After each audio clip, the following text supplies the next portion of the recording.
سلام، میخواید یک محتوای منحصر به فرد برای وبسایتتون داشته باشید؟ تا انتهای این ویدیو رو تماشا کنید. سایتتون رو تازه راه اندازی کردید، صاحب یک وبسایت خبری هستید، داخل وبسایتتون فروشگاه دارید، مهم نیستش که چه وبسایتی دارید. در هر صورت شما نیاز دارید که از محتواهای سایر وبسایت ها هم کمک بگیرید. اما یه مشکلی وجود داره.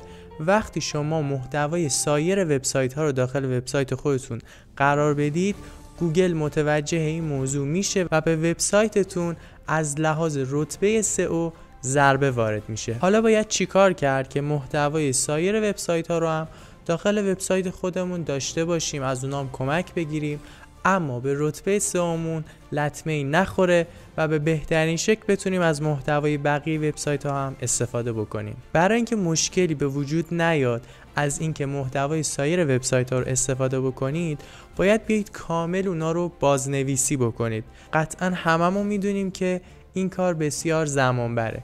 توی این ویدیو میخوایم یک راه بسیار سریع و معرفی بکنیم که میتونید به راحتی این کار رو انجام بدید. این چند مرحله ساده رو با من پیش بیایید تا به بهترین نتیجه برسیم. محتوای مورد نظرمون رو از هر سایتی که دوست داشتیم کپی میکنیم. حالا کافیه که داخل ویرایشگر متن قرار بدیم و بازنویسی خودکار رو بزنیم. میبینیم که متن بازنویسی شده و داره به همون نشون میده. حالا از بین کلماتی که استفاده شده به ما داره پیشنهاداتی میده که به جای اونها قرار بدیم تا شباهت از بین بره. میتونیم اون چیزی که نزدیک به سایتمون هست رو انتخاب بکنیم تا به بهترین نتیجه برسیم. این رو هم بگم که افزونه از بهترین ترجمه ها و مترادف ها استفاده میکنه.